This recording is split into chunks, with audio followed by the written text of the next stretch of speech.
Passport Mommy with Michelle Jerson. Motherhood is both amazing and difficult at the same time. The Passport Mommy, Michelle Jerson, is here to share in your journey. It's amazing. It really is, just watching them grow and see how much change and how much they learn just without the filters around them. Joining you on your greatest adventure, here's Michelle Jerson, the Passport Mommy. Welcome to the show. You know, I love speaking with moms who come up with really cool products, and I'm really always in awe of them because usually these products come about from their own experience as a new mom. And I think for somebody to be a new mom and also work on a business is just incredible to me. So today we're going to be talking with Lauren Piccirillo. She is a mother of two beautiful boys, Joseph and Vincent, as well as the inventor of a revolutionary, life-changing, and innovative Dr. Oz and Good Morning America featured portable infant massaging device called Baby Soothe by Tranquillo Baby. Hi, Lauren. Thanks for joining me today. Hi. So nice to be chatting with you today. I'm so excited to share my story.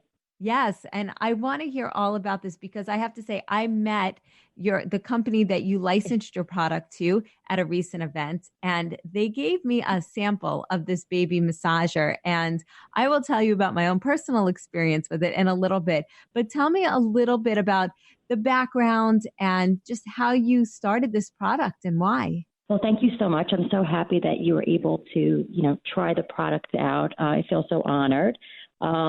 Basically, I became a new mom almost 10 years ago.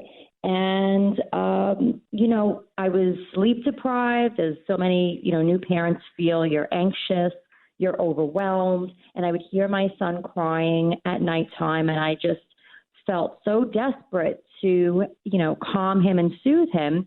And so really the only method that effectively and instantaneously soothed him was my massages on his belly and on his back. And I said, wow, this is amazing. This truly works. And that was the aha moment. And I said, how wonderful would it be if I could replicate this sensation throughout the day? So if, I'm in transit, I'm in the car, the baby starts to cry, or, grocery shopping, wherever the baby starts to fuss, it would be great to have this little compact device. And so, I pitched an engineer who at the time worked for Melissa and Doug. His name is Ken Whelan, incredibly talented, engineer. And he believed in the idea, and the rest is history. It just, snowballed. From there, it just, grew, and that was it.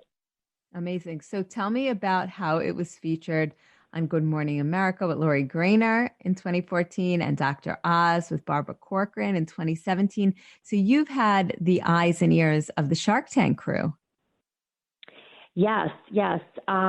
So basically from the beginning, after I had conceptualized the idea, I truly wanted to manufacture this device on my own. So I decided to, really try to get it into the hands of a variety of new parents as well as a few celebrities.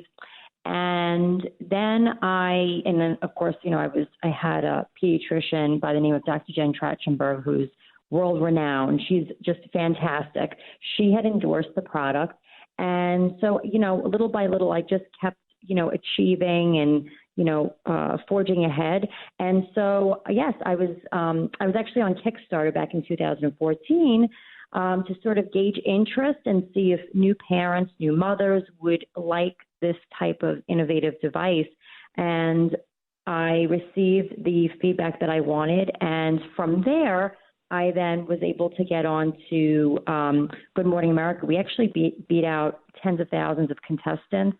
The producer at the time had said that, it was extremely innovative and, for new parents, I mean, all new parents understand the frustration of having a fussy newborn and being sleep deprived. And so it was great. And then Dr. Oz was 2017. So I've been blessed. We definitely got some great media coverage, and, it's just my passion for the product, knowing that it works, and, just forging ahead and, getting into the media. So it's been a great ride. Yeah. And you say there's nothing worse than having a baby at night, fussy.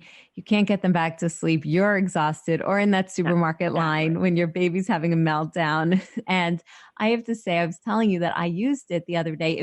I have to admit, it was sitting on my dresser for probably a few months since I received it. And then I thought, oh my gosh, why is this sitting here and I haven't used it yet? And I broke it out when my son was so frustrated, just couldn't get settled in at night. And I put it on his stomach. And he literally just looked at me and smiled. And that was it. Aww. And I said, oh my goodness. I love that. And I use it mostly every night. So tell me, how does it work? So it's meant to simulate a mother's fingertip massage. So mothers intuitively massage, right? We don't vibrate. We don't, do anything but just, hold our children and massage our children. And massage is incredibly powerful in healing. And so that was my method to help my son to just, calm down. And he was colic. So, it was definitely a challenge. And so the device simulates that touch. We have 3 rotating fingers, sort of look like a yin and a yang. And they rotate in a clockwise direction. There's a 10-minute auto shut-off, which is great. And so, what you do is you have this little compact device and you insert it into a band it's a Velcro band that goes around the baby. So it's super simple to use. There's a button on the back of the device. You just turn that on and voila, it goes transforming a crying baby to a happy baby instantaneously. Yes, 100%. So tell me what makes this product unique, because there are little mini massagers out on the market that, mom could say, okay, I'll just hold over his stomach or his back. But what makes this unique? It's unique insofar as is that it truly simulates that mother's touch. That is why it took such an incredibly long time to hone it and perfect it, make sure the functionality was effective, that it was effective yet gentle for a baby. So, there might be other massagers, but we really credit the fact that we have worked tremendously hard to make sure that this device simulates that mother's touch. And it's small, it's compact. You could easily throw it into a diaper bag and you're off to, tackle your day. Right. And it's great. And there's so many studies that talk about the benefits of massage on infants. And there's videos and just so many different things as to why it's so important. So I think it's wonderful to incorporate this, whether it's at night, during the day, whenever you need it, you just break it out, you press on and you go. And I have to ask you, as a mompreneur, because I know I have no time for anything right now, how did you get this off the ground? How did you even get this moving? I know it took 9.5 years, but still, it's a very busy 9.5 years when you're a new mom. Absolutely. It was definitely a long journey, but I persevered because I knew that in my gut, I knew that I had something different and unique that could positively impact the lives of millions of families and help millions of children. And so, the days that I felt delirious from a lack of sleep from the night before, I had, breast milk on my shirt or, going to a meeting and my hair looked like, forget, a hot mess. And, right. I was just like, definitely a hot mess. I just kept persevering because I just, in my heart, I knew I had something that I wanted to share with the world. And, if I could help families to, relax a little bit, for me, that was the mission, that was the goal and the objective. So, also because I was a role model to my children, I wanted to show them that, everything takes time. Nothing's an overnight success. Right. So it's true. It's true. And you hear these people who have these products and people think, wow, they just came up with this idea and boom, it's on the market. Like no such thing. Yeah, no, that doesn't exist. That doesn't exist Right. in reality now. Exactly. So tell me, we have about a minute left. Tell me where Baby Soothe is available. And then the next segment, I want to talk to you more about how you're working in conjunction with Baby Brezza and some other advice that you might give to moms. Terrific. So we are currently available on Amazon as well as tranquilobaby.com. We actually just went live about a month ago, so we're super excited. And, again, it's perfect baby shower gift, perfect with the holidays coming up as a stocking stuffer. Really, for new parents, for grandparents, caretakers, it's just the perfect gift. And it's a great price point as well at $39.99. So, I'm so excited about that. Yeah, it really is a great gift. And especially those grandparents like mine who every time I ask them if they will watch my newborn, they say, no, we don't watch newborns. We don't watch newborns. It's too much work. And so if I could just give them this and say, here you go. This is all you need. This in the bottle and you'll be all set. It's a game changer. It's a game changer for grandparents. Absolutely. Yeah, it really is. Lauren Piccirillo, she is a mother of two. She is the inventor of Baby Soothe by Tranquilo. And we are going to talk more with her coming up in just a few minutes because I'm always intrigued by these entrepreneurs who are moms and advice that they have for other moms. More coming up in a few. I'm Michelle Jerson, the Passport Mommy.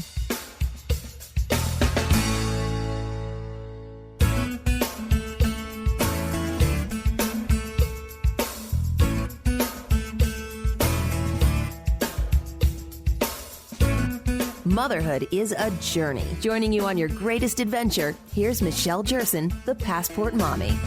Speaking with Lauren Piccirillo, she's the mother of two, and she's also the inventor of the baby massager, Baby Soothe. And it is the greatest thing, I have to say, as a mother of a 4-month-old. I have used it. It's this little triangle type device, and it has 3 little massaging fingertip-like, I don't know how to describe it, Lauren, but it's just, and it's so soothing and it's so easy and gentle on the baby. Thank you. It's definitely no, you described it beautifully. It's a game changer for new parents, for grandparents, caretakers of babies. We love our little massaging fingers. The babies love it too. So they love little tickles. The parents. Exactly. So you're a mom, you're an entrepreneur. It took you 9.5 years from beginning until your launch now on Amazon and various stores. First tell me what other stores it's going to be available in, and then tell me what advice you offer women who may also be looking to get started, but they're just overwhelmed with the whole idea of starting a business or a product. Sure. Well, I don't want to say yet. We are working right now we're on Amazon and tranquilobaby.com, but we are looking to expand. So in 2020, we definitely will be available in other retailers at other retail stores. So I'll let you know. I'll keep you posted. And as far as being an entrepreneur and really, my objective was not only to create this innovation, to help millions of families, but also to help to inspire and empower women to break through the glass ceilings, to realize that, no matter what, if you're a mom, no matter what age you are, you can pursue your dreams and persevere and accomplish whatever you want to accomplish. I've had so many people that have said, oh, you're a mom now, you have your 6-year-old and your now 6 and 9-year-olds. But at the time, I had babies and, I knew that I wanted to give back and I wanted to create this amazing product. And so I really want to help other women to realize that, they have an idea, they have a service that they want to promote or anything, just the time is now, Right. Do it, achieve it, don't sit on it because nothing will come to fruition. Right. And that's excellent advice because I feel like a lot of new moms who maybe have either decided to not go back to work full time, or maybe they were always in sort of a freelance position and they just kind of feel like, you know what, I have no time now. And maybe this is just my role right now is to be a mom. And you know what, there is absolutely nothing wrong with that at all, because we all know how much work that is. And that's the equivalent of like 5 full-time jobs. But if you really do want to get out there and pursue and launch a product or start a business, like you said, never too late. Yes, absolutely. Absolutely. And it also makes you, if you pursue your dreams, you feel that, you become a better mother, or at least for me, I felt like I could give back more because I was fulfilled. And so feeling that satisfaction absolutely helped me to, give more to my children and to my family. Exactly. So what would be the first step if somebody had a product idea? Where should they start? Definitely, I believe in like the old-fashioned break out the pencil and the notepad and like just start drawing. I'm very, creative, and I'm very visual. So, get that number 2 pencil out and just start to draw and research. Definitely research. Researching. So probably drawing and researching. I've combined it into one to, make sure that there are no existing patents or trademarks or copyrights, nothing that is out there, that's exactly like the idea that you have, and then go from there. Perfect. And then, so after that, after you realize that there's no other idea, then should you go ahead and trademark your idea? And then do you look for investors? How did you get in touch with the engineer that you started working with from Melissa and Doug? Because that's huge. Absolutely. I think that it is imperative to be legally protected. At the time, back when I just had a concept, just had an idea, and I didn't have a prototype, I decided to work on getting a patent, but it wasn't actually the design patent, the utility. It was a non-utility patent, and so working on that. It was important, and also non-disclosures.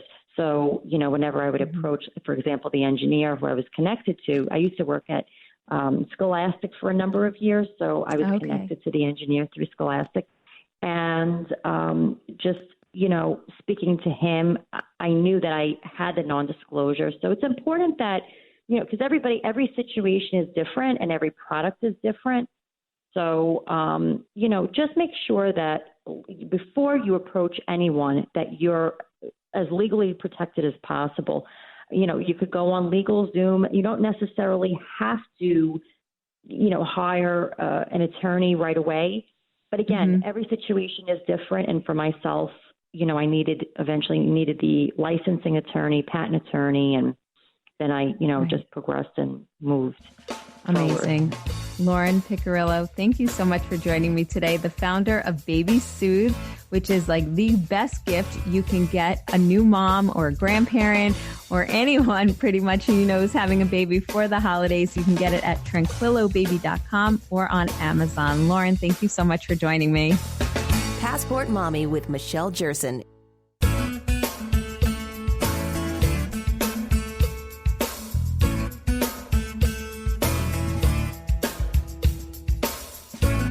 Motherhood is a journey. Joining you on your greatest adventure, here's Michelle Jerson, the Passport Mommy. I have a 2.5-year-old and a 4-month-old, but already I'm wondering, where should we live? Where are the great schools? And for that, I've been going online, and I've been going to the website Great Schools. And so I'm happy to have with me today Jon Deene. He is the CEO of Great Schools. He started his career in business, building a foundation for his leadership in and service to innovative educational organizations. His record of success began in the classroom as a high school math teacher and led to serving as principal and administrative leader of high-performing schools in the San Francisco Bay Area. Thank you so much for joining me, Jon. How are you? I'm fine. Thanks for having me. Sure. So you've also done just so much more than what I just said. You've worked with the Bill and Melinda Gates Foundation. Tell me a little bit more about your background and what led you to doing what you are doing today. Yeah, so I started out, as you mentioned, a career in business, and was very excited about working with startup organizations and growing different companies, but really felt that I was in the wrong place and had a different calling, and I ended up switching careers, becoming a teacher, and really just fell in love with working with kids and recognized how important that could be. And then I taught for a few years, became a school principal and a network executive, and then really wanted to see sort of the education landscape from a number of different perspectives and see how we could continue to think about how systems fit together to support parents and teachers and kids and getting the best outcomes for kids. So you mentioned a few of those steps along the way, and I find myself at grade schools now working with the largest platform for sharing information for parents, and what an incredible opportunity this is. Yeah, I mean, I think so many parents use grade schools as a guide to figure out maybe where to move to, what high schools are really doing very well in the district, where should they send their kids. So what is the criteria that you use when deciding which schools rank a certain way? So grade schools creates a profile and provides information for basically every school K-12 in the country. And our goal is to try to share as much information as we can with parents about school performance. We want them to understand how students are doing in the school, other characteristics about the school, but not just some students. We want to have them understand how all students are doing, right? So we are trying to present a picture of what equity looks like in the school, what growth for students look like, how students are doing, in high schools, how they're doing, being prepared for college. So we're pulling data from state departments of education, from federal data sets. We have opportunities for parents to share information with other parents. And we have opportunities for schools to share information about themselves. We're trying to create a really rich picture of what's going on in the school, so that when someone comes and asks that question that is so important in everyone's search, right? What's the best school in my area, or where will my child thrive? We want to be able to help provide that information to get them on their way. Sure. So I know on your site, you have a system where you could get a 6 out of 10 up to a 10 out of 10 as a ranking. So if somebody sees, say, an 8 out of 10 or a 7 out of 10, what are the differences there? And is it a big difference that somebody should say, oh my goodness, this has got an 8, this one only got a 7, I should go to the 8? The ratings are a point of information to help a parent understand what's going on. But what we recommend for everyone is to dig in and look where that's coming from. And you can see on the site sort of what the subcategories are, the sub ratings, and how that where that number comes from. And we want you to take a look at the college readiness score and the equity overview and how this school is doing with different groups of students to understand. And often the differences in those ratings you'll be able to see where it comes from in those sub-ratings, and then you can make an informed decision about what's important to you at the school and what you see and what you're looking for. And we would want parents to take a look at this and then to go visit the school and learn more, to really understand the subtleties between some of these ratings are things that you'd be able to see and learn more about. But what we try to do is put it all in context. So all of the schools in your state, we can help you make sense out of those across the board. Right. What we know is that this is really kind of a journey from kindergarten through 12th grade, and there are these steps along the way people are going through, and we want to be able to put that in context. So this is a guide that people can start with. Right. And it's terrific. I know everybody that I've asked, or when we're looking and trying to figure out where to live, a realtor is not allowed to really say this school is good, that school is not, but they'll say, hey, go to great schools, go to the website, read up about them. Yeah, we do have a great partnership with a number of organizations in the real estate industry. And that what we find is the place where we're able to reach a lot of parents is when they are making a choice. Whether they're moving or looking at different neighborhoods, whether they're relocating from one state to another, a lot of different opportunities and situations where parents are really not sure of the information they can find out about the schools where they're going. And they would really love to have it all in one place. And we try to make that as easy as possible for them to do. Yeah, it's terrific. So tell me about an award that you're working on right now, because it's very impressive. 1,700 plus high school students in 25 states were honored for preparing students to succeed in college. And then you also have a Grade Schools College Success Award. Tell me about that.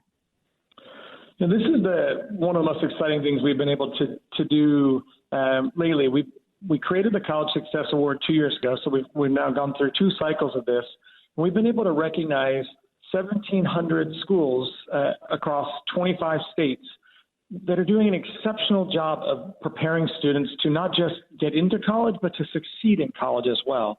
And we do that by taking data from their high school experience, coupled with data from their post-secondary enrollment, retention, and success. And we're able to identify the schools that are really achieving outsized results. And so what we wanted to do was create this award to honor those schools and to start conversations in different communities about which schools are having those results and what's going on within those schools. So we start with the award. We share that with the school and through all of our site, but then we go deeper and we say, what's happening in some of these places? What are the things that are really going on? So we can identify, practices that are really impactful for a school. Mm-hmm. And then we try to take all that information and make it accessible to, to the education folks, but really more to our parents and our core audience. We're trying to help them understand what's going on in these schools that are having these great results, and how can you maybe look for those things as you're making choices about the schools that you're looking for. You said you have some younger kids, so you're probably not looking at high schools just yet, but the continuum of K-12 is kind of a long journey, and I know that you're probably starting now thinking about what high school might look like, and so we're excited to be able to have those resources about what's happening in school. So at any point on that parenting journey, you're able to take a look and maybe think ahead a little bit. Yeah, no, I'm definitely thinking ahead because we're trying to figure out where to move. And, part of me says, oh, yeah, high school is so far away, but it would be nice to stay in the same district if we are fortunate enough to stay in the same place for all of those years. And I think it is something that a lot of parents want to look ahead to and figure out when they're trying to figure out where to live. So what are some of the criteria that you look for when doing this award? What are the things that schools can be doing to really shine? Well, so the criteria we do, this is based on the school's results. So we're looking at schools where students are graduating from high school, enrolling in college, persisting in college, where they're actually taking courses that are going to have them on a path towards college success. And so that's what the award is based on. But some of the things that we find, right, we're finding practices at individual schools where we see different models maybe for mentoring, different coaching models with teachers. We see schools that are having a high number of schools that do dual enrollment or dual credit models, various things like that. So throughout the course of this upcoming year, we'll be creating more resources aligned to some of these practices and sharing them on our site and linking them to the award-winning schools to continually kind of develop the body of information we're able to share and to build these as resources for parents. Right. That's terrific because I think it's a real incentive for schools because if they know that, hey, this is the resource where a lot of parents are going to find out whether or not to send their child to that school, it's a real incentive to get them on board with some of these wonderful programs. Yeah, we found some of the schools have just been incredible partners in uplifting the award and celebrating it. That schools really recognize it as an honor. We've had some of our award-winning schools hold rallies in their community, create videos to celebrate the award and share it with their communities. We've had governors and states sort of tweeting out to celebrate some of the schools that won the award. Just a variety of ways that people are recognizing these are schools that are working really hard to ensure all students are prepared to succeed. And that's really important to us.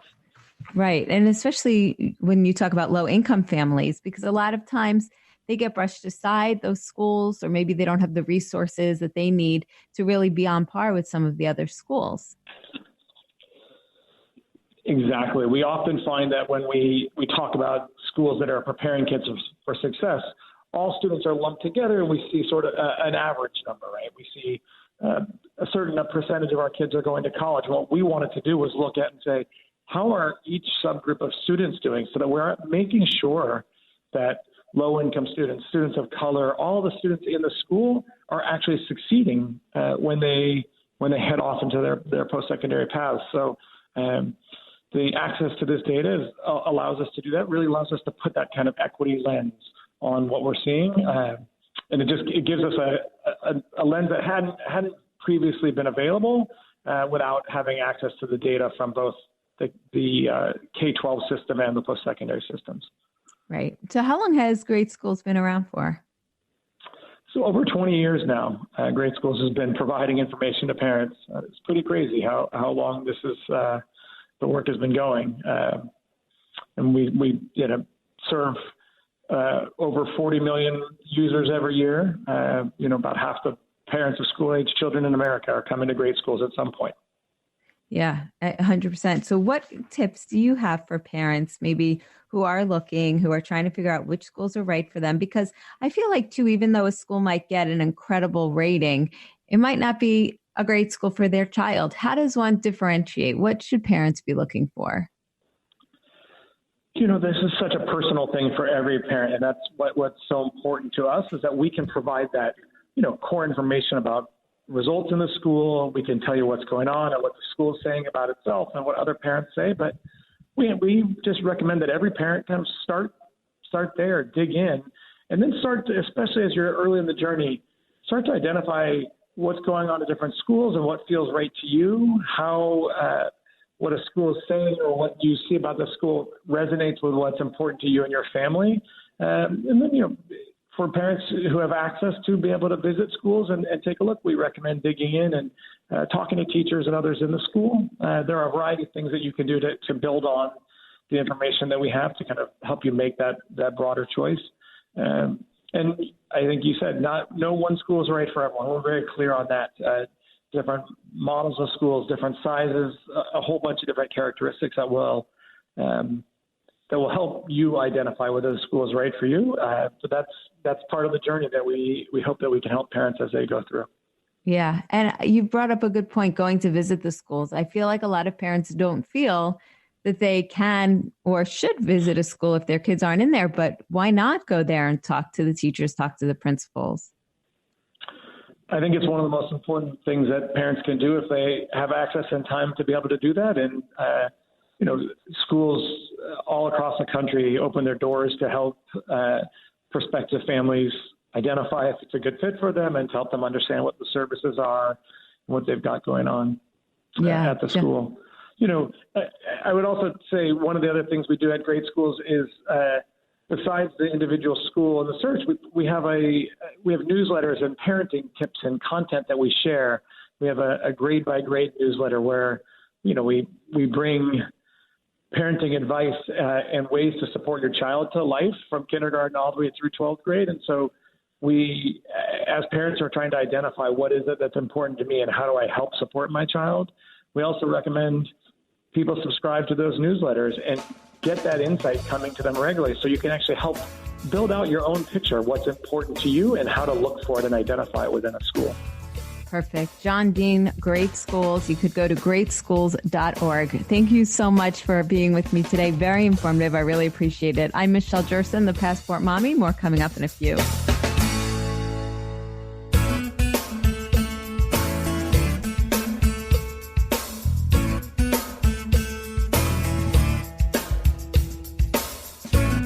Motherhood is a journey. Joining you on your greatest adventure, here's Michelle Jerson, the Passport Mommy. And I cannot believe Halloween is almost here already. I'm already stressed about what costumes to get together because usually we like to do a family costume. So it's always trying to find something that works for all of us. And now this year we have a new addition. So it's a family of 4 costume. But Halloween does not have to be stressful, and it should not be stressful. It should be fun. And for that, I have with me today Martin Amato. He is a lifestyle expert, a TV personality, interior designer, and contributing writer on home decor. Hi, Martin. Thanks so much for joining me. Hi, Michelle. Thanks so much for having me. So what's your favorite part of Halloween? Yeah, so listen, Halloween has always been a time of great excitement for me, and I love the fact that we can start planning for it way early. So unlike maybe other holidays where, we have to stress in the kitchen about cooking the right meal or, finding the right gift for family and friends, which, by the way, comes out of our own pocketbook, right? Halloween for me is just about having fun. It's about passing on traditions, and you know this from having children and kids as well, from one generation to the other, and also making new memories in the process. So when we start decorating for Halloween, I mean, you talked about costumes and so many other elements, but the one essential ingredient, if you will, are pumpkins, and we can use them to decorate the outside. We can use them to decorate the inside of our home. And the most important thing is that the trend now is about making them new, making them look really cool and innovative, because we all know that social media has changed the game for everyone. It's all about posting the right picture, highlighting our best work, and we can really become professional pumpkin carvers, if you will, with the right tools. So it's going to look fantastic once you post it on social media.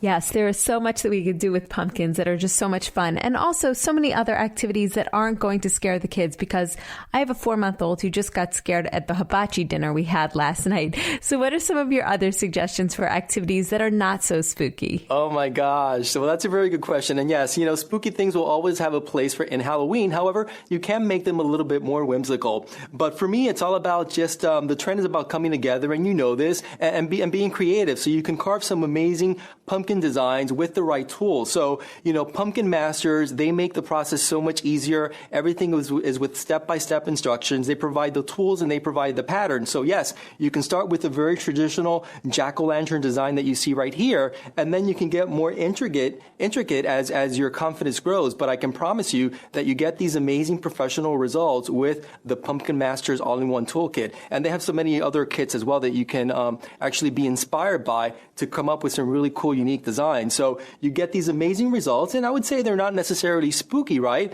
But they are spooktacular. Nice to know that there is a kit like Pumpkin Masters, because I am not the most artsy of people, but I'm always envious of all of the cool carvings that I see on other people's pumpkins. And one more thing that I do want to mention is that the tools are very safe and easy to use. So again, you mentioned the kids and the adults, fantastic. All the patterns come with a little sort of guide that say easy to challenging, depending on how many pumpkins are shaded in. So you can really choose, what's going to make you the best pumpkin carver in that moment, depending on what pattern you choose. But yes, Halloween for me is one of my favorite holidays because it's also about entertaining. And you know this, you can have little pumpkin carving parties for your kids and for the adults as well. So the kids can have their own station at home with a small little craft table. The adults can maybe gather around the kitchen island, coming up with these amazing masterpieces. But then, the host and hostess part of entertaining comes into the picture. So maybe have a punch bowl with apple cider. You can have traditional Halloween treats.